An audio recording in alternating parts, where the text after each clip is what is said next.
Why is calculating drops per minute important in the hospital? Why can't we just use our eye gauge to just gauge it rather than calculating drops per minute? Why is it important to calculate drops per minute?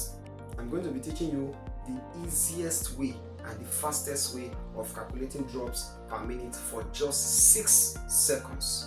Now, before we talk about the calculation of drops per minute, we have to talk about what we really mean by the word drops per minute. Why is it important in the hospital? Why is it important for a nurse to sit down and calculate the drops per minute before administering that infusion or that blood transfusion to the patient? Now, drops per minute talks about the level of fluid that is being expected to be administered to a patient in order to avoid severe complications.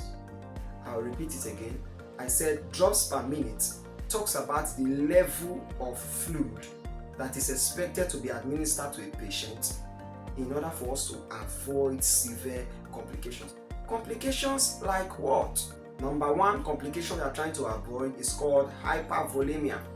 Hypervolemia is when there is fluid wearing in excess in the body. So we are trying not to overload the patient with fluid. That's why we calculate drops per minute. And we are still trying to avoid what we call hypovolemia. Alright? We are trying to avoid hyper and hypo. Increased level of fluid, overload, and decreased level of fluid. Somebody might come to your hospital to come and treat malaria. All of a sudden the person is going on now with a difficulty in breathing. You have overloaded the person with fluid.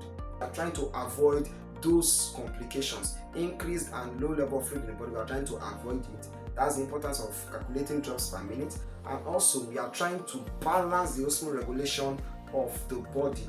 Now, there is a question given to us in the board. It's a very simple, short and easy question. Like I said, I'm going to be teaching you guys for just 6 seconds, the fastest and the easiest way of calculating drops per minute. Now, before we calculate drops per minute, there's something called drop factor or drip factor. For infusion and for blood transfusion, both drop factors varies. For infusion that has been proven by WHO, it ranges from 10, 15, 20 to 60. Why for blood transfusion is just 10 to 15 drop factor. The likely one we used most of the time when calculating for infusion is 20 drop factor. Why the one we use for calculating blood transfusion is 15 drop factor. Alright, now you are going to analyze whether this question is infusion, we are going to use 20 drop factor, or this question is blood transfusion, we are going to use 15 drop factor.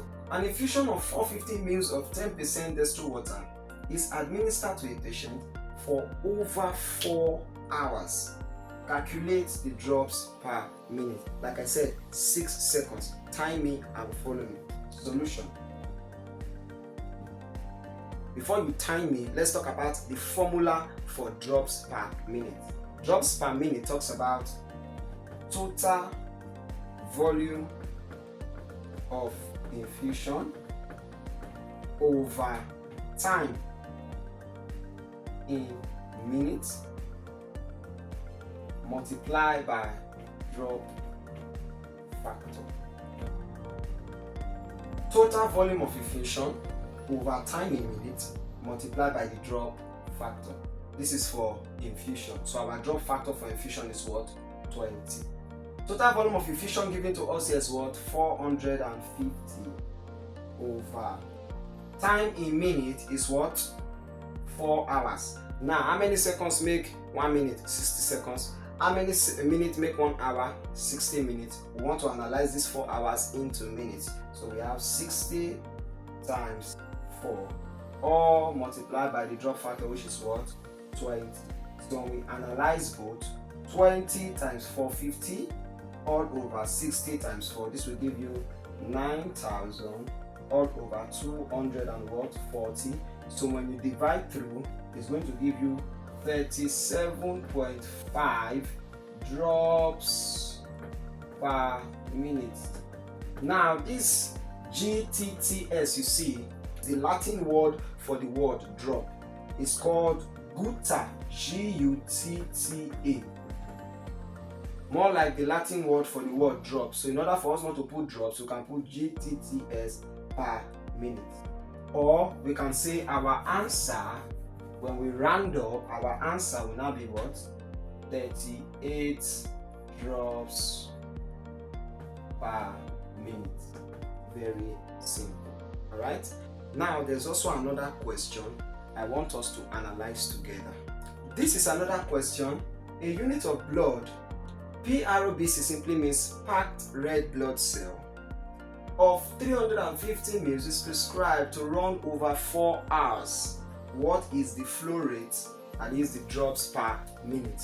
Timing, very simple. Total volume of infusion over time in minutes multiplied by the drop factor. Now this is for blood, and I said the drop factor for blood we normally use is what? 15. So total volume of infusion here is what? 350 ml over time taken a minute is what? 60 times 4 times the drop factor, which is what? 15. So when you multiply both, it gives you 5250 over 60 times 4 will give you 240. So when you analyze both together, you divide through, it's going to give you 21.875. Now when we round up, it's going to give us 22 drops per minute. Very, very simple. Now I want to give you an assignment. I will drop a question in the board and I would like you to analyze the question also, work at the question with me, and let me see your answer in the comment section. Alright, this is the question.